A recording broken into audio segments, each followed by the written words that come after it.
Balancing motherhood. And that's quite a relevant issue in my life at the moment because we've actually moved back again from South Africa in Johannesburg, where we spent the last 4 years working, and we moved back to Melbourne, Australia in December last year. I have a 5-year-old boy. His name is Luandle, and we have a new little bub added onto the family who's just turned 11 months today. But when we moved in December, Ndalo is her name, Ndalo Enhle. Ndalo was 6 weeks. And so we packed up our wonderful home that we'd built for ourselves in Bryanston in Johannesburg, and we moved back to Melbourne. And so there was getting the house.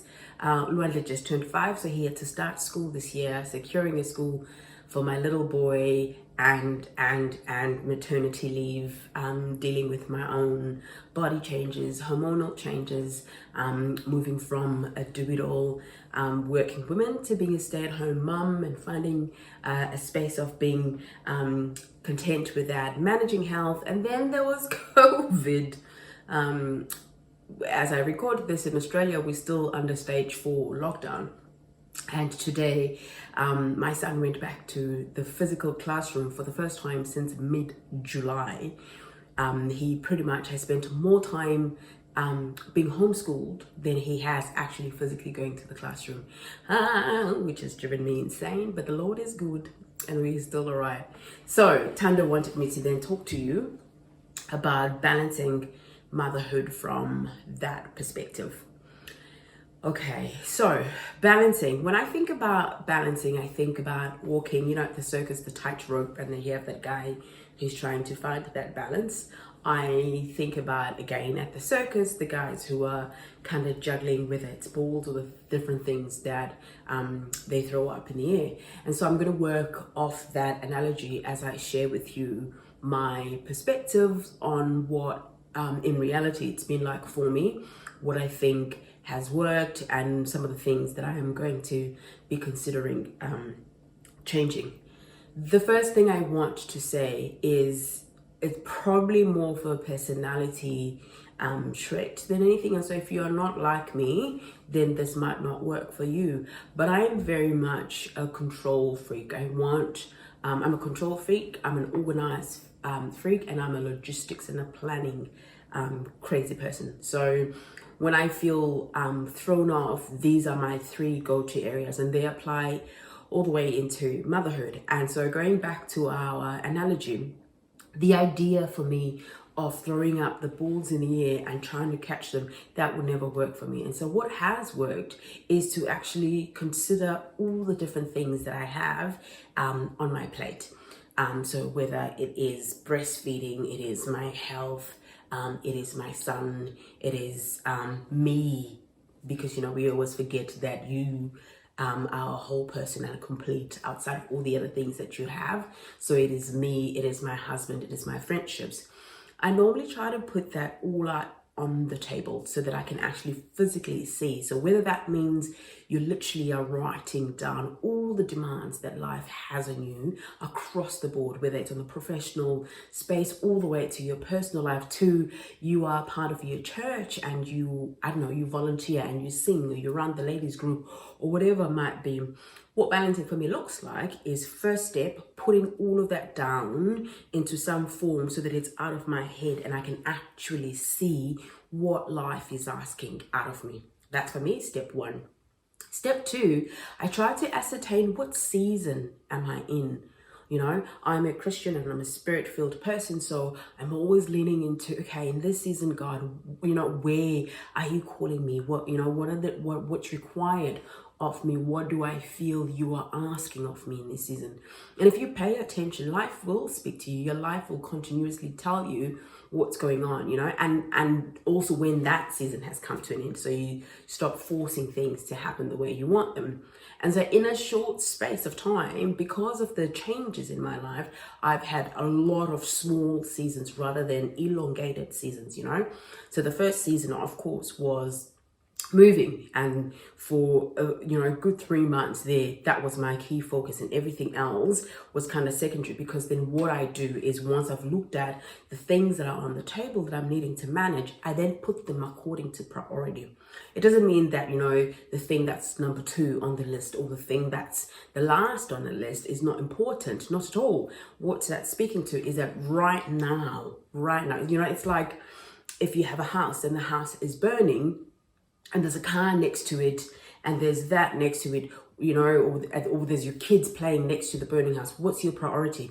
Running to pull your kids away from the burning house doesn't mean you care less about the house, or that you care less about the car, but you have weighed off the 3 things: the house, the car, and the kid. What matters more? So similarly, when we are looking at the things we've written down, the demands that life has on us, it is about saying, in this moment, what are the things that really matter? What is life saying to me? What is God saying to me? What is it that if I don't fix this, everything is going to fall apart anyway, and it doesn't matter that I cooked dinner if I hadn't considered doing this thing first? Sounds very simple and clear to me, right? So then when I did that, so to give you again an example in my own personal life, that looked like, for a season there, trying to make sure that I got through my pregnancy and I was prepared and packed for moving to Australia became more of a priority than other things.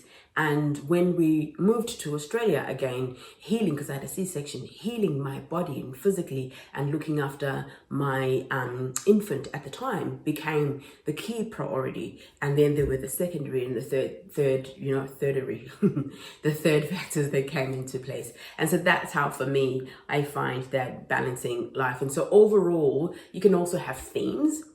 And so if you want to think about what those meant for me, it meant that family was priority. So work became a second priority, which meant that then, moving the house, looking after Undalo, and making sure that Uluantli got to, a good school. When we moved, we had a beautiful home in Melbourne, setting up the home so that the transition for my children from what used to be their home into this new home became seamless, became a priority.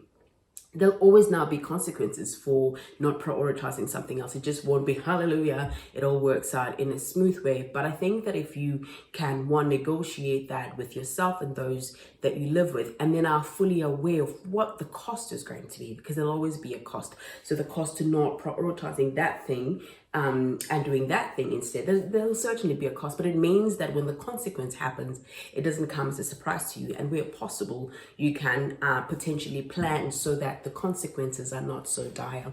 I hope that makes a lot of sense. Yeah, so effectively, it has meant that for me, since December, really up until about a month ago, the key priority was family. And I mentioned earlier that you will know that when the seasons change, that it's time to shift. And when you don't listen, it will become more and more and more and more uncomfortable, until like your spirit and your soul is not well and you're kind of feeling all squashed up. And that's effectively what happened to me. I was done with family being priority, and the season was starting to say to me, I have done everything I can to make sure that they are content, that they are happy, that they are safe, and that even in the midst of COVID, that their physical and their mental and spiritual well-being were taken care of, and that it was now time for me to consider for myself, what does dawn faith, dawn, what do I feel like? And the longer I took to do that, the more I could sense in my own emotional, spiritual, and even physical well-being that I wasn't doing well, until, I took that time out again to put the list of demands on life and recognize that, we're not in winter anymore. We're not in this season anymore. Rather, we have entered into this season. So where I am now, my work and I call myself a momtrepreneur, which means I'm a mum, but I'm also a businesswoman and I've got things to do. So yes, so in this new season, the priority is then, myself, my calling, the vision that I have for my business and myself, which has meant that I have to then not neglect the family, but find structure and ways that I can do that. And for me, what that looks like, I mentioned it right at the start, that I'm a very organized person and I map things out and I plan out earlier. So I've got schedules and my family runs on a routine. in order for me to not drop entirely my family life, things like meals, school drop-offs and pick-ups, we work on a very strict routine. I do my family meals, I organize them on Saturday. I have a full I'll pop it up on my website and I'll send the links. I have a meal plan for the week that works out for the next 7 days. What are kids eating for lunch? What are we having for dinner? And so I do my shop. I shop just for the week, and I know that might not work for everyone, but it works for me in the sense that once I've created my meals and my lunches, breakfasts are quite simple. It's just cereal. I'm able to then go to the supermarket and shop accordingly in order to meet the list. I do things like I cook twice the quantity that I need, and I freeze and I label all my food so that then I've got frozen meals that I can pull out on the weeks that I know that I'm going to be extremely busy. It's still yummy food. It's still food that I've cooked myself, and they love my cooking, so that gives them the same ability. I simplify meals, so if it's going to be a crazy week again, I try to do something easy, like buy an already roasted barbecue chicken from Woolworths and serve that with a salad to make life much easier. So that's like the kind of plan I have. My husband and I, every Sunday night before going to bed to start the new week, we go through the calendar and we talk about what are we doing this week, where are the kids going, who's doing what, who's picking up what. And simple things like chores around the house. Unlike South Africa, having house cleaners in Australia costs a lot of money, so we can't afford that. So we have a house cleaner who comes only once a week. Discuss in advance, if the house has only been cleaned out once a week, who's doing the dishes, and so there's simple things in our space. We've got a dishwasher, but who's in charge of making sure the dishes go in? Who does the washing, laundry? Who's picking up the kids from school? Who's checking that their homework is done, And I think that negotiating all of that with your partner makes life easy, and there'll always be, differences. I can almost kind of see some of you thinking, oh, my husband's never going to do that. Within your structure, within what you've already agreed to as a partnership, you can negotiate some things. You can renegotiate some things. You can. I think that it'd be very rare to find partners who are not willing to provide support in order for the family as a whole to function well. That is my advice on how to balance motherhood.